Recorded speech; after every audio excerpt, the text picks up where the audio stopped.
You consider Trump to be your mentor, correct? No. He's not your mentor? No. But he is somebody who you want the support of, and you have the support. Yes, I do. I think he's a very, very brave man. Because you are getting ready to run for Prime Minister of Great Britain, correct? Oh, I've been trying for years, yeah. It's a fringe party leader seeking to run for Prime Minister of Great Britain. You need a lot of money in order to blow up like the MAGA movement has blown up. You need money from Elon Musk in order to get elected Prime Minister of Great Britain. That's the bottom line. You never stop trying to ingratiate yourself with him. Wrong. Number one, I had a public fallout over a political issue with Elon Musk. I can't be bullied by anybody. I haven't changed my mind. Last time I looked, he was being spectacularly rude about me yesterday. That's life. If we believe in free speech, we live with it.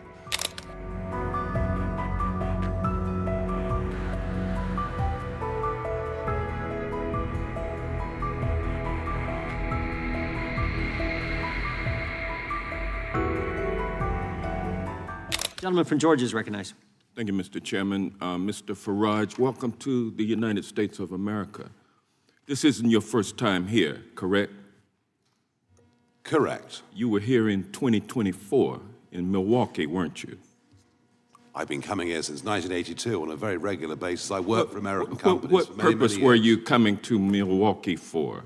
Why did you come to Milwaukee? I've been in Milwaukee many times. I think that particular in event 2024 was a convention. the convention, the Republican I think convention. that's right. I think you're right. The Trump convention. I think you're right. Very good. Where Trump was coronated.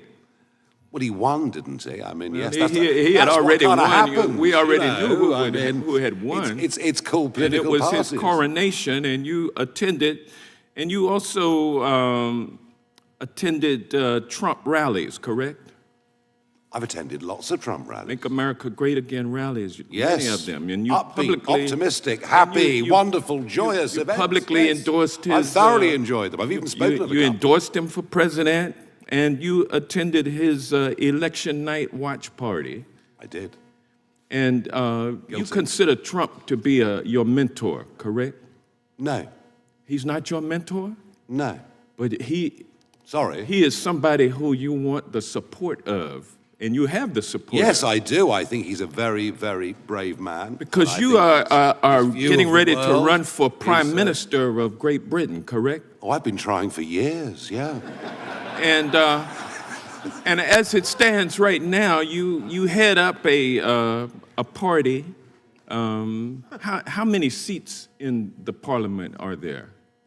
651, if you include the Speaker, that is. 650, yes. And how many seats does your party hold? How many seats do the opinion polls say we're going to get next time? Is that your question? I mean, I the see. numbers don't lie. You only have 4 seats, right? I'm afraid so, yes. And so you are indeed the leader of a fringe party. Oh, I'm a fringe, all right. Don't worry about that. Yes, absolutely. Everything I've ever done. And as a fringe party leader seeking to run for Prime Minister of Great Britain, you need a lot of money in order to blow up like the MAGA movement has blown up. What you need is a message of truth and a message of hope. And well, you need money also, right? Money's helpful, but it's not the primary thing you need. So the first thing that came out of the chair's mouth this morning during his opening statement had to do with Elon Musk. Yeah. And you're carrying water for Elon Musk today, aren't you? From what I can see, Elon Musk is abusive about me virtually every single week. But it's a free country, so but you never stop trying to ingratiate yourself with him. Wrong. Well, I mean, wrong. You are familiar with the fact. Wrong. I have. You are familiar with the fact, Mr. Farage, I have had a public fallout with Elon Musk. That Donald Trump's campaign benefited to the extent of $250 million from Elon Musk.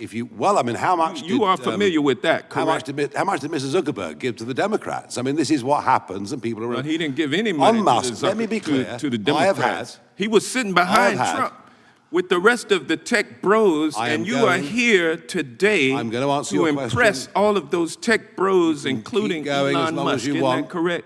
I'm going to answer your question very, very honestly. You need money from Elon Musk in order to get elected Prime Minister of Great Britain. That's the bottom line.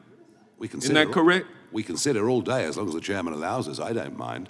I had a very public falling out with Elon Musk earlier But you're in the still year trying to get some money from him, though. over a political issue. It's not about the prior disputes. I'm sorry, you're it was trying to fundamental. You're trying to ingratiate yourself with the tech bros by coming over here and trying to. Can I get a cup of coffee or something? And you're arguing. Be here a long time. What you're arguing is that the citizens of Great Britain should pay a tariff if these tech companies are not allowed to violate the laws of Great Britain. No, I'm not. That was a falsehood put out by the British Prime Minister today. You didn't say in your Prime Minister's statement. questions. I have never. In your statement. I have never suggested any of the kind. You don't My call for statement is very tariffs clear. as tools to My force statement is Great very Britain's. clear.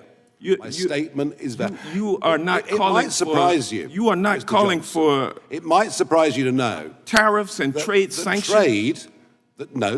trade, you may not know this, but trade between our countries is actually rather important. You are the biggest investor in our country, and we're the biggest investor in yours. Done is And come The time of the here. gentleman from And Georgia has friends. expired, but the gentleman What you've should be able done, to say sir, is some kind of come here response. to the United Regular States order, to Mr. argue Chairman.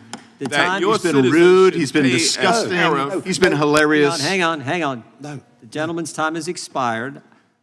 I feel like we should give Mr. Farage a chance to respond to one of the many questions he was not allowed to respond to. So we'll give you 30 seconds, Mr. Farage, and then we'll move on to our next one. Because I know Mr. Farage does have to leave in about an hour, so we want to get through as many members as we can. Number one, I had a public fallout over a political issue with Elon Musk. I can't be bullied by anybody. I haven't changed my mind. Last time I looked, he was being spectacularly rude about me yesterday. That's life. If we believe in free speech, we live with it. What I have made very clear. Fixated on. What I have made. hang on. Sorry, no, this is my turn, I think. Yeah, you got another Thank you, 15 Mr. seconds. Chairman. What I've made perfectly clear in this paper is the situation we've got with successive pieces of legislation, including now the Online Safety Act, is a danger to trade between our countries. And allies and friends and trading partners have honest conversations with each other. I hope many American companies and politicians have honest conversations with the British government. done it. I've not suggested sanctions at all in any way. Good luck on your race. The gentleman from California is recognized. Thank you, Mr. Chairman. First, I'd remind my colleague from Georgia that President Trump was openly nominated after decisively winning the primary votes across the country. That's in open contrast to the Democratic nominee, who has decreed the nominee of her party in spite of the fact she did not receive a single primary vote. So I would be a little careful if I were him about talking about coronations. I do agree with my Democratic colleagues that we need to be on guard against suppression of free speech, whether it's coming from the left or the right. But I disagree with them that the chief executive regulating the executive branch's communications or conforming executive agencies and grantees to executive policy is somehow a threat to free speech. The executive branch is designed to speak with one voice, a voice chosen every 4 years by the people. And I disagree with them that suing for defamation is an infringement on speech in a legal system where the truth is an absolute defense. The threat to democracy is from the government regulating other people's communications.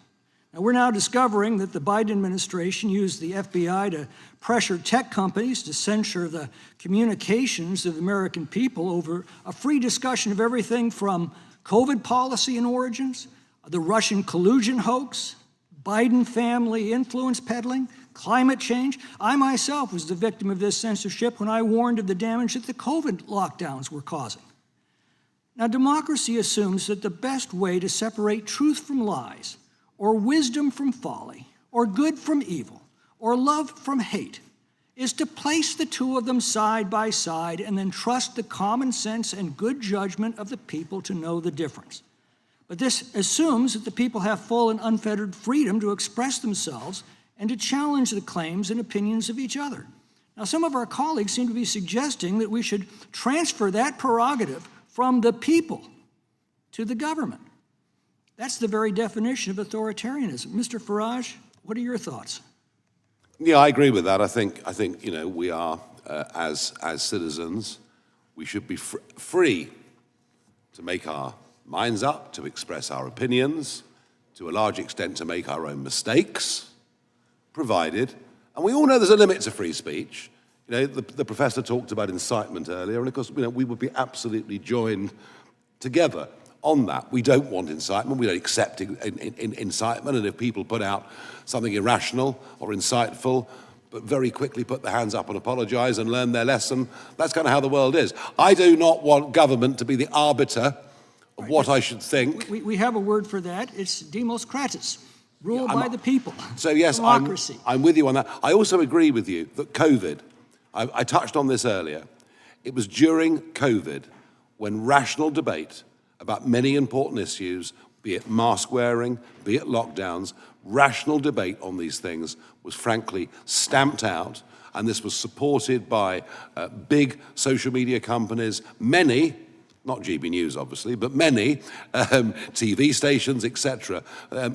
It's a very dark period that we're coming out of. In this country, what we're discovering is that was being done under pressure by the FBI, directed by the executive branch of the government under Joe Biden. But just briefly, how did this happen to the UK and the EU, and what lessons should we be drawing here today?